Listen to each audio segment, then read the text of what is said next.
नमस्कार, एक न्यूज़ 24 देख रहे हैं आप और मैं हूं आपके साथ सितेश सिंह। जहां बिहार में इंडी गठबंधन एक होने की कोशिश कर रही है तो वहीं अन्य राज्यों में उनमें फूट दिखाई दे रही है। जहां मल्लिकार्जुन खड़गे कुंभ को लेकर तरह तरह की बातें करते हैं तो वहीं इंडी गठबंधन के अखिलेश यादव कुंभ में जाकर स्नान करते हैं। आपको बता दें कि यह वही अखिलेश यादव हैं जिन्होंने कुंभ के निमंत्रण भेजे जाने पर कई प्रश्न चिन्ह खड़े किए थे। तो ऐसे में सवाल अब ये उठता है कि जो लोग अभी से ही एकत्रित नहीं हैं, क्या वो बिहार में एकत्रित हो पाएंगे? इन्हीं तमाम मुद्दों को लेकर हमारे साथ बातचीत करने के लिए हमारी सहयोगी प्रिया हैं। प्रिया, सबसे पहले सवाल ये उठता है कि जिस तरीके से मल्लिकार्जुन खड़गे ने जो ट्विटर पे पोस्ट करते हुए लिखा है कि भाई गंगा में डुबकी लगाने से गरीबी दूर होती है क्या, इसको लेकर आप किस नजर से देखते हैं? जी, जो वो पोस्ट है वो हमने भी पढ़ा और काफी इत्मीनान से पढ़ा। जिस तरह से मल्लिकार्जुन खड़गे का ये जो पोस्ट है इसमें गरीबी का वो जिक्र कर रहे हैं, लेकिन ये समझ ही नहीं आ रहा है कि किस तरह की गरीबी का वो बात कर रहे हैं। जहां महाकुंभ 144 साल बाद कई लोगों को जोड़ रहा है और महाकुंभ में हर किसी को एक जैसा माना जा रहा है। ये नहीं कि आप प्राइम मिनिस्टर है तो आपके लिए डीजे की व्यवस्था की गई है और कोई आम नागरिक जा रहा है तो उन्हें पैदल की व्यवस्था की गई है।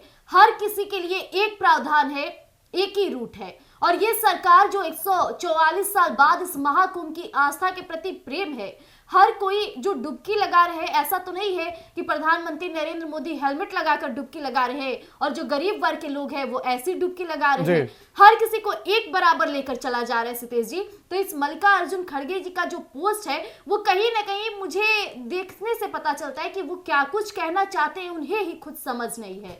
और रही बात आपने अखिलेश यादव जी की कही, तो हालांकि ये 2 बार देखा गया। पहला याद कीजिएगा जब राम मंदिर का प्राण प्रतिष्ठा हो रहा था, इस बीच उनको निमंत्रण को लेकर के कई तरह की बातें उन्होंने रखी थी जो कहीं ना कहीं विवादित बातें थी। एक राम मंदिर जहां की हर लोग इस बात से प्रसन्न था कि हमारे अयोध्या राम वापिस आ गए, तो वहीं दूसरी तरफ अखिलेश यादव उस टाइम भी इसी तरह नकारात्मक संदेश जारी किए थे और महाकुंभ को लेकर भी उन्होंने एक बड़ा बयान दिया था कि महाकुंभ में भी जाने के लिए निमंत्रण, न्योता, इस तरह की बातें करते अखिलेश यादव नजर आए थे। लेकिन अब वही अखिलेश यादव की तस्वीर हमने देखी जिसमें पूरे मन से शांति से गंगा में डुबकी और यमुना सरस्वती में डुबकी लगाते नजर आ रहे थे, यानी महाकुंभ का स्नान करते नजर आए और तस्वीरें भी सोशल मीडिया पे डाले और साथ ही साथ इतने सकारात्मक संदेश डाले हैं कि कहीं ना कहीं जो बातें लोग करते हैं राजनीति और उस पर डटे रहने पर कई सवाल उठ जाते हैं। बिल्कुल प्रिया, सबसे बड़ी बात ये निकल कर आती है कि जिस तरीके से सनातन संस्कृति को भाजपा बढ़ावा दे रही है, योगी आदित्यनाथ बढ़ावा दे रहे हैं, और जिस तरीके से 144 साल बाद महाकुंभ का भव्य आयोजन जो हुआ है उससे विपक्ष के दिलों में कहीं ना कहीं डर बैठ गया है क्या?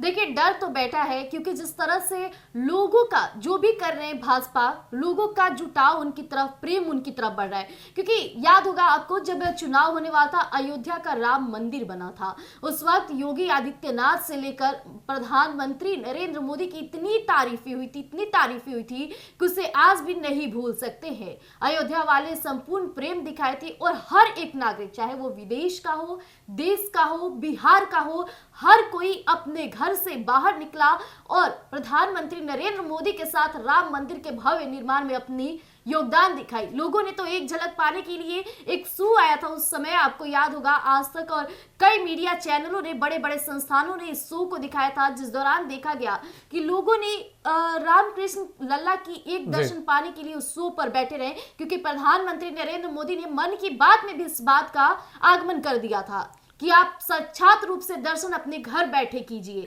और यह भी कहा गया था कि अभी आपको अयोध्या आने की जरूरत नहीं है, क्योंकि जिस तरह से भीड़ तादाद थी, कहीं ना कहीं सिक्योरिटी का ख्याल रखा गया था। आम जनता को ये आश्वासन दिए गए थे कि राम मंदिर आप जब चाहे तब आ सकते हैं, भगवान आप। बिल्कुल प्रिया, आपको एक और बात मैं याद दिलाना चाहूंगा, जिस तरीके से धर्म का जो अभी बैठ रहा है, धर्म का मंच जो बैठ रहा है, ये मंच कहीं ना कहीं विपक्ष के लिए जोरदार तमाचा के रूप में भी हो सकता है। वक्फ बोर्ड को जो हटाने की मांग चल रही है, सनातन बोर्ड लाने की बात कही जा रही है, हिंदू राष्ट्र की बात कही जा रही है। लगातार जो ये सनातन धर्म के जो बड़े पीठाधीश हैं, शंकराचार्य हैं, वो लगातार इस बात को लोगों के बीच रखने की कोशिश कर रहे हैं।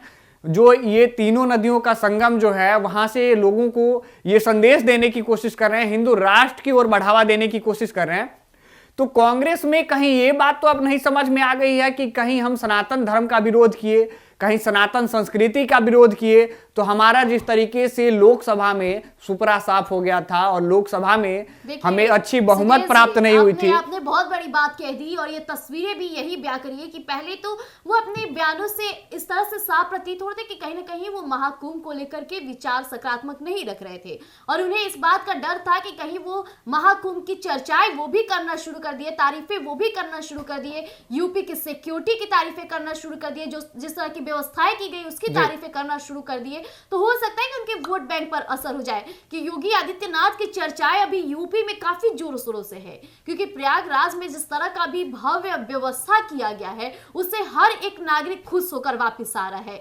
जिस तरह से देश विदेश तमाम ऐसे हस्ती वहां मौजूद हो रहे हैं, इसके बाद भी आम जनता को जो प्रेम मिल रहा है, संपूर्ण रूप से उन्हें जो व्यवस्था कराई जा रही है वहां पे, जिस तरह से हेलीकॉप्टर दर दर लोगों की सेवाएं देने के लिए प्रावधान किया गया है, इससे कहीं ना कहीं योगी आदित्यनाथ और यूपी सरकार की तारीफें हो रही है और ये अखिलेश यादव को खटक रही थी। लेकिन अखिलेश यादव को जैसे ये अनुमान लगा कि कहीं ना कहीं उनके विवादों के बाद से, उनके बयानों के बाद से लोगों के अंदर उनके प्रति और भी नकारात्मक संदेश जारी हो सकता है, क्योंकि ये बात है धार्मिक संस्कृति और सनातन धर्म का। और जब सनातन धर्म बोलता है तो कहा जाए तो लोग काफी एकजुटता के साथ खड़े हो जाते हैं। जो किसी नेता को डगमगाए या ना डगमगाए, देश को और राज्य को जरूर डगमगा के रख देता है और इसी का डर सताया अखिलेश यादव को, वो भी महाकुंभ डुबकी लगाने आ गए। प्रिया, अब ऐसे में सवाल ये उठता है कि दिल्ली में भी चुनाव है। दिल्ली की अगर कुछ ही महीने बाद बात करें तो बिहार में चुनाव होने वाला है और कांग्रेस लगातार जिस तरीके से सनातन पे हमलावर करने की कोशिश कर रही है, तो उसे लोकसभा में तो उन्होंने मात दे दी, लोगों ने, सनातन उन्होंने मात दे दी, तो दिल्ली में भी क्या इसका भुगतान करना पड़ेगा। और साथ ही अभी बिहार में राहुल गांधी दौरे पे थे 1 दिवसीय, तो उन्होंने लालू यादव से भी बाकायदे मुलाकात किया, उनके बेटे से भी मुलाकात किया। तो इससे साफ जाहिर होता है कि महागठबंधन इस बार फिर बिहार विधानसभा में एक साथ चुनाव लड़ेगा।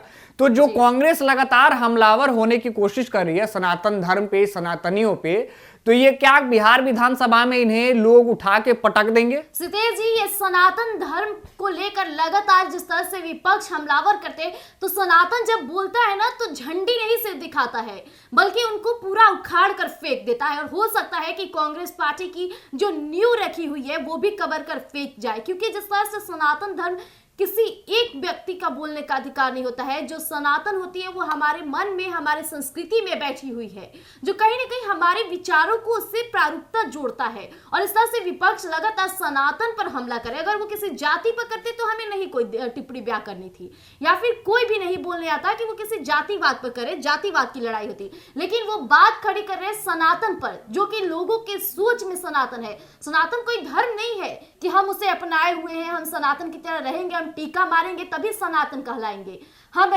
मांस मछली नहीं खाएंगे तभी सनातन कहेंगे। ऐसा सनातन नहीं है। सनातन हमारा वो है जो हम अपने सोच को और हम दूसरों की मदद करें, वो भी हमारा सनातन धर्म है।